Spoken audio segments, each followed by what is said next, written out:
मुझे अपनी छोटी बहन से बहुत ज़्यादा मोहब्बत थी, क्योंकि मैंने बचपन से उसका ख्याल एक माँ की तरह रखा था। हालांकि मेरे माँ पापा दोनों थे, मेरे लिए वो मेरी बहन कम और बेटी ज़्यादा थी, क्योंकि हम दोनों के बीच उम्र का फ़र्क काफ़ी ज़्यादा था। मेरी शादी के पूरे 1 साल बाद एक दिन अचानक ही मेरे देवर ने मुझसे ये बात कही कि वो मेरी छोटी बहन पूजा से शादी करना चाहता है। ये सुनकर मैं न सिर्फ हैरान हुई बल्कि बहुत खुश भी हुई, क्योंकि मुझे अपनी छोटी बहन इतनी अजीज थी कि मैं सारी जिंदगी उसे अपने साथ ही रखना चाहती थी। और जब समर ने पूजा से शादी की बात की तो मुझे लगा कि अब मैं सारी जिंदगी अपनी बहन को अपने साथ रख सकती हूँ। हर बहन यही चाहती है कि वो अपनी दूसरी बहनों से जुदा ना हो। लेकिन जब यह बात मेरे पति को पता चली तो वो चौंक गए और कहने लगे कि समर और पूजा की शादी नहीं हो सकती। मुझे अपने पति से इस बात की बिल्कुल भी उम्मीद नहीं थी। अपने पति की बात सुनकर मैं नाराज हुई और उनसे पूछा कि मेरी बहन में ऐसी कौन सी बुराई है जो आप उसे इस घर की बहू नहीं बनाना चाहते। कुछ देर तो मेरे पति खामोश रहे, फिर कहने लगे, हर बात का जवाब देना जरूरी नहीं होता। मैंने समर को बता दिया कि उनका भाई इस रिश्ते के खिलाफ है। ये सुनकर समर भी बिल्कुल खामोश हो गया। अब घर के माहौल में काफ़ी तनाव पैदा हो गया। 2 दिन बाद मैं अपनी मम्मी के घर गई तो मेरे पति भी मेरे साथ गए। मैं और मम्मी बैठकर बातें कर रहे थे कि तभी मेरे पति खामोशी से उठकर पूजा के कमरे में गए। उनकी यह बात मुझे बहुत अजीब लगी। कुछ देर तो मैं मम्मी से बात करती रही, फिर मैं भी खामोशी से उठकर पूजा के कमरे के दरवाजे पर पहुंची तो अंदर से मेरे पति की आवाज़ सुनाई दे रही थी। उनकी बात सुनकर मैं हक्का बक्का रह गई। वो कह रहे थे, पूजा, मैं किसी भी सूरत में तुम्हारी और समर की शादी नहीं होने दूंगा। जबकि पूजा कह रही थी कि वो समर से शादी करना चाहती है। मुझे पहली बार पता चला कि मेरी बहन के दिल में भी समर के लिए कुछ है, क्योंकि उसने कभी मेरे सामने ऐसी कोई बात नहीं की थी। अब तो मुझे अपने पति पर और गुस्सा आने लगा कि ना जाने क्यों वो दो प्यार करने वालों के बीच में आ रहे हैं। ना ही समर में कोई बुराई थी और ना ही पूजा में। फिर मेरे पति को इस शादी पर क्यों ऐतराज था। मैं वहाँ से खामोशी से हट गई। फिर खाने के टेबल पर जब हम लोग साथ बैठे तो मैंने खुद ही अपने माँ बाप से पूजा और समर के रिश्ते की बात कर दी। मेरे पति ने मुझे गुस्से में घूर कर मेरी तरफ देखा, लेकिन मेरे माँ बाप की वजह से वो खामोश रहे। मेरे सास ससुर तो थे नहीं, ससुराल में मैं ही घर की बड़ी थी, इसीलिए समर की शादी की जिम्मेदारी मेरे ही कंधों पर थी।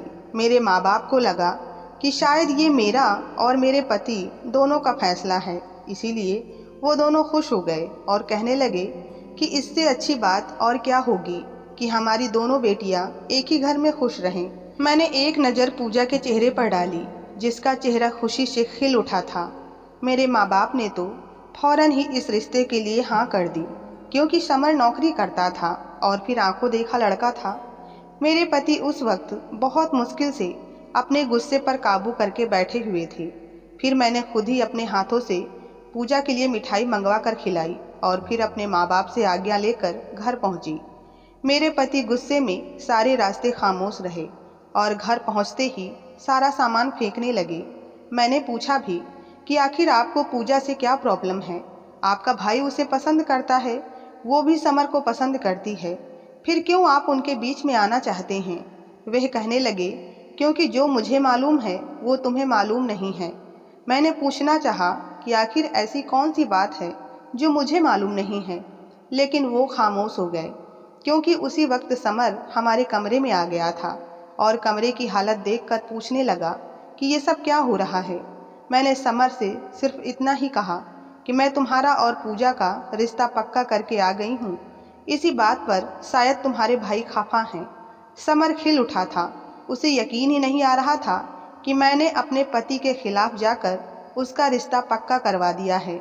मैंने समर से कहा कि हम शादी की तैयारियां शुरू करते हैं। जब पूजा यहाँ आ जाएगी तो फिर तुम्हारे भाई भी खुद ही इस रिश्ते को स्वीकार कर लेंगे। फिर हम दोनों ने मिलकर शादी की तैयारियां शुरू कर दी। मैंने अपने पति के गुस्से पर बिल्कुल भी ध्यान नहीं दिया और ठीक 1 महीने बाद धूमधाम से मेरी बहन विदा होकर मेरे घर आई। और मेरी खुशी का कोई ठिकाना ना रहा।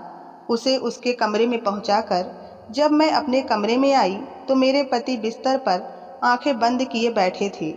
मैं अपने गले से जेवरात उतारकर टेबल पर रखी रही थी कि तभी अचानक मेरी बहन के कमरे से चीखने की आवाज़ें सुनाई देने लगी। मैंने घबराकर अपने पति की तरफ देखा तो वो भी आंखें खोलकर बैठ गए। मैं जल्दी से अपनी बहन के कमरे की तरफ दौड़ी। अभी मैं दरवाजे पर ही पहुंची थी कि मुझे अंदाजा हुआ कि मेरा देवर मेरी बहन पर चीख रहा है। मैंने जल्दी से दरवाज़ा पीटना शुरू कर दिया, लेकिन मेरा पति पीछे से चला आया।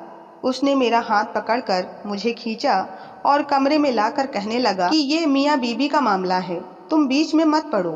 तुमसे कहा था ना कि उन दोनों की शादी मत करवाओ, लेकिन तुम्हें बात समझ नहीं आ रही थी। अपने पति की बात सुनकर मैं फूट फूट कर रो पड़ी। यह सच था कि मैंने उनके खिलाफ जाकर ये शादी करवाई थी, लेकिन मुझे यह मालूम नहीं था कि समर मेरी बहन के साथ ऐसा रवैया रखेगा। वो तो बहुत मोहब्बत से उससे शादी करके लाया था, फिर ऐसा क्या हुआ कि वो मेरी बहन के साथ इतना बुरा सलूक कर रहा था। मैंने अपने पति के आगे हाथ जोड़े और कहा कि भगवान के लिए यह जुल्म बंद करवाएं। वो कहने लगे, तुम यहीं बैठो, मैं जाकर मामला देखता हूँ। और फिर वो खुद कमरे से बाहर निकल गए। मेरी बहन के कमरे में जाकर अंदर से दरवाज़ा लॉक कर लिया। चीखने चिल्लाने की आवाज़ें आनी बंद हो गई। धीरे धीरे वक्त गुजर रहा था, लेकिन मेरे पति वापस नहीं आए। फिर सुबह के करीब जब वो कमरे से निकल कर आए तो मैं फौरन उनसे पूछने लगी कि क्या हुआ था, आप सारी रात उनके कमरे में क्या कर रहे थे? समर पूजा से किस बात पर लड़ाई झगड़ा कर रहा था? मेरे पति ने मेरी किसी भी बात का कोई जवाब न दिया और कहने लगे कि तुम्हें उनके मामलात में बोलने की ज़रूरत नहीं है और ना ही उनके कमरे में जाने की ज़रूरत है। अब उन दोनों की शादी हो चुकी है, जो कोई भी मामला होगा मैं देख लूँगा। तुम्हें जो करना था वो तुम कर चुकी हो। गुस्से में वो करवट बदल कर लेट गए, जैसे सोना चाहते हैं, जबकि मेरी आंखों से नींद उड़ चुकी थी। सुबह होते ही वो रोजाना के मुताबिक दफ्तर चले गए। समर कमरे से निकला तो वो भी खामोशी से घर से निकल गया। उसने मुझसे भी कोई बात नहीं की। उसके जाते ही मैं फौरन पूजा के पास गई तो वो मुझे देखते ही फूट फूट कर रोने लगी और साथ ही मेरे पति को बद्दुआ देते हुए कहने लगी कि ये सब कुछ तुम्हारे पति की वजह से हो रहा है, भगवान करे तुम्हारा पति ही मर जाए। पूजा के मुंह से ऐसी बद्दुआ सुनकर मेरे कदमों तले से ज़मीन निकल गई। मैंने गुस्से में उससे कहा, तुम्हारा दिमाग तो ठीक है, मेरे पति को क्यों बुरा भला कह रही हो? वो तो तुम्हें समर से बचाने के लिए आए थे और तुम उन्हें ही बद्दुआएं दे रही हो। मुझे अपनी बहन से बहुत मोहब्बत थी, लेकिन जब बात मेरे पति पर आई तो मुझसे बर्दाश्त न हुआ और मैं पूजा पर गुस्सा हो गई। वो रोते हुए कहने लगी कि तुम्हारा पति इसी काबिल है कि मैं उसे बद्दुआ दूँ, और फिर वो गुस्से में वॉशरूम चली गई। मैं कुछ देर तो उसका इंतज़ार करती रही, लेकिन जब वो वापस बाहर न निकली तो मैं अपने कमरे में चली आई। समझ नहीं आ रहा था कि मेरी खुशियों को किसकी नज़र लग गई है। एक ही रात में हमारे घर का सुकून बर्बाद हो गया था। पूजा ने सारा दिन मुझसे कोई बात नहीं की। उसका रवैया बहुत ही उखड़ा उखड़ा था। देवर भी घर लौट कर नहीं आया था। रात के वक्त जब मेरे पति दफ्तर से आए तो वो सीधे कमरे में चले गए और कहने लगे, मेरा खाना कमरे में ही लगा दो। आज से पहले कभी ऐसा नहीं हुआ था कि मैंने और मेरे पति ने कमरे में खाना खाया हो। हम समर के साथ बैठकर ही खाना खाते थे, लेकिन घर के माहौल की वजह से मैंने पति का खाना भी कमरे में ही लगा दिया। और पूजा और समर का खाना देने जब उनके कमरे में गई तो पूजा ने मुझसे मुंह फेर लिया। मुझे इस बात का बहुत दुख हुआ। इस सारे किस्से में मेरी तो कोई गलती भी नहीं थी, फिर भी मेरी बहन मुझसे नफरत कर रही थी। मेरी आंखों में आंसू आ गए थे। मेरे हलक से एक निवाला भी नहीं उतरा था। लेकिन फिर मैंने सोचा कि कुछ ही वक्त में सब कुछ ठीक हो जाएगा। मैं खामोशी से लेटे बिस्तर पर यही सोच रही थी कि यह सब क्या हो गया है। मेरे पास किसी भी सवाल का जवाब नहीं था और ना ही कोई वजह मुझे समझ आ रही थी। ऐसे ही मुझे नींद लग गई और फिर अपनी बहन की आवाज़ पर मेरी आंख खुली थी। शायद समर लौट कर घर आ गया था और मेरी बहन के कमरे से चीखों का सिलसिला शुरू हो गया था। मेरी हालत खराब हो गई थी। मैं अपनी बहन को अपनी जिम्मेदारी पर विदा करवा कर लाई थी। मेरे माँ बाप ने मुझ पर भरोसा करके उसे समर के साथ विदा किया था और अब उसका ये सलूक मुझे परेशान कर रहा था। जब आवाज़ों का सिलसिला ज़्यादा बढ़ा तो मैं उठकर खड़ी हो गई। तभी मेरे पति ने रोक दिया। कहने लगे, तुम यहीं बैठ जाओ, तुम्हें उनके मामले में पड़ने की ज़रूरत नहीं है। और फिर वो खुद ही पूजा और समर के कमरे में चले गए। मेरे लिए एक एक पल भारी हो गया। कल के जैसे ही मेरे पति सुबह 4 बजे के करीब वापस आए और आते ही बिना किसी सवाल का जवाब दिए सो गए। सुबह मेरे पति ऑफिस चले गए, समर भी बाहर चला गया। मेरी बहन ने खुद को कमरे में बंद कर रखा था। मेरा सारा दिन बहुत ही उदास और परेशानी में गुजरा और फिर हर दिन ऐसा ही होने लगा। एक दिन मुझे मौका मिला तो मैंने समर को पकड़ लिया और उससे पूछा कि आखिर ये सब क्या मामला है, तुम मेरी बहन के साथ क्या करते हो? अगर तुम्हें वो पसंद नहीं थी तो फिर मोहब्बत का खेल खेल कर शादी ही क्यों की? समर ने अजीब नज़रों से मेरी तरफ देखा और कहने लगे, ये तो आप अपने पति से पूछें कि ये सब क्या मामला है।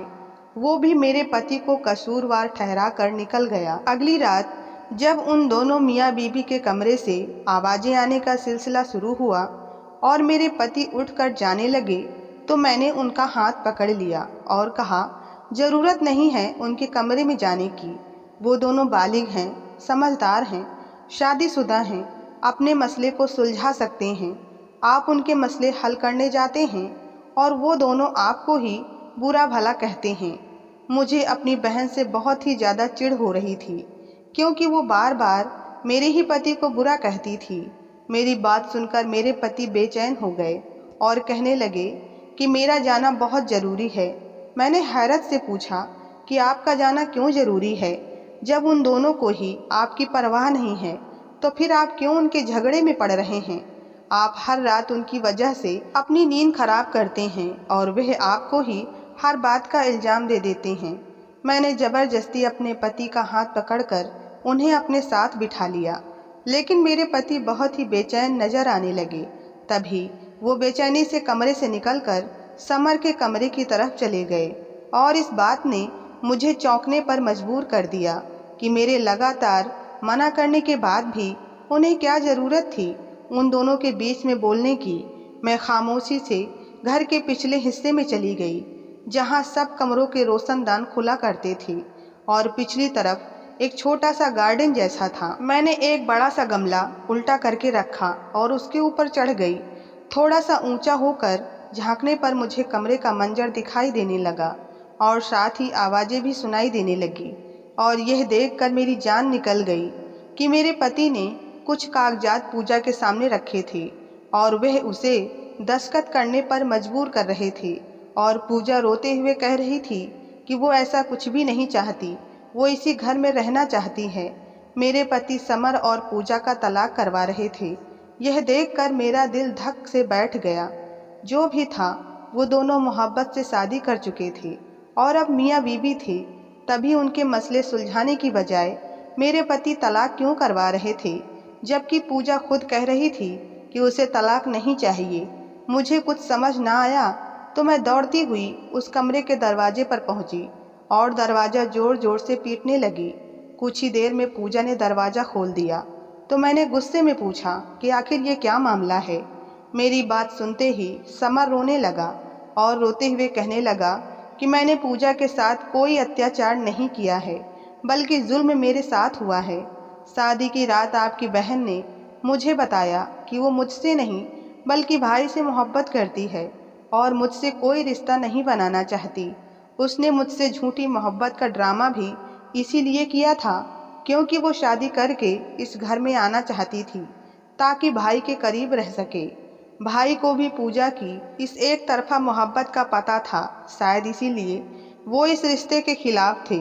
जब शादी की रात मुझे पता चला कि मेरी बीवी मुझसे नहीं बल्कि मेरे भाई से मोहब्बत करती है तो खुद ब खुद गुस्सा मुझ पर हावी हो गया। हम दोनों के झगड़ों की आवाज़ सुनकर भाई खुद कमरे में चले आए। शायद उन्हें अंदाज़ा हो गया था कि इस झगड़े के पीछे क्या वजह होगी। भाई ने आकर मुझे समझाया कि मैं पूजा पर गुस्सा ना करूं। वो कम उम्र की है, वो वक्त के साथ संभल जाएगी। लेकिन पूजा ने तो अपने हाथ पर चाकू रख ली और भाई से कहा कि अगर वो सारी रात यहीं सामने ना बैठे तो वो अपना हाथ काट लेगी। उसके इस बचपने की वजह से भाई मजबूर होकर सारी रात यहीं बैठे रहे। भाई ने यह बात आपको इसलिए नहीं बताई क्योंकि आप पूजा से बेइंतहा मोहब्बत करती थी और शायद आप इस बात को बर्दाश्त नहीं कर सकती थी। और फिर भाई ये चाहते थे कि जब मेरी और पूजा की शादी हो चुकी है तो हम दोनों किसी तरह इस रिश्ते में एक दूसरे के साथ एडजस्ट हो जाएं। लेकिन हर रात यही होने लगा। पूजा कोई न कोई ऐसी बात कर देती कि मैं गुस्से में चीखने चिल्लाने लगता और मजबूरन भाई को कमरे में आना पड़ता। और जैसे ही भाई कमरे में आते, पूजा किसी न किसी बहाने से उन्हें टॉर्चर करके कमरे में ही रोके रहती। और पूजा आपके सामने जानबूझकर आपके पति को बुरा भला कहने लगी ताकि आपका दिल भाई की तरफ से खराब हो और आप दोनों के रिश्ते में दरार पड़ जाए। आज जब भाई की धैर्य की हद पार हो गई तो वो तलाक के कागजात तैयार करवा कर ले आए कि मैं पूजा से तलाक ले लूं। लेकिन जैसे ही मैंने तलाक की बात की तो पूजा ने हंगामा खड़ा कर दिया। मुझे सारा सच बताकर समर खामोश हो गया और मैं अपनी जगह बुत बन गई थी। मैं सोच भी नहीं सकती थी कि मेरी बहन मेरा अपना ही घर बर्बाद करना चाहती होगी। मैंने उससे पूछा कि पूजा क्या ये सब सच है, तो पूजा सर झुकाकर रोने लगी। इसके बाद पूजा ने खुद ही सामान उठाकर बांधा और कहने लगी कि मैं वापस अपनी माँ के घर जा रही हूँ। जब कुछ अरसे बाद मैं अपनी भावनाओं पर काबू पा लूँगी और मुझे समझ आ जाएगा कि अब समर ही मेरा पति है तो मैं इस घर में वापस आ जाऊंगी। लेकिन तब तक मैं यहाँ नहीं रहूंगी। वह समर से कुछ वक्त की मोहलत मांगकर वापस घर चली गई और हमारे घर में एक दफ़ा फिर से सन्नाटा छा गया। अब मुझे समझ नहीं आ रहा था कि मैं क्या करूं। क्या मुझे अपनी बहन को दोबारा अपने घर में जगह देनी चाहिए या नहीं? अपनी कीमती राय हमें कमेंट बॉक्स में ज़रूर बताएं और कहानी पसंद आई हो तो वीडियो को लाइक और चैनल को सब्सक्राइब करना ना भूलें। धन्यवाद।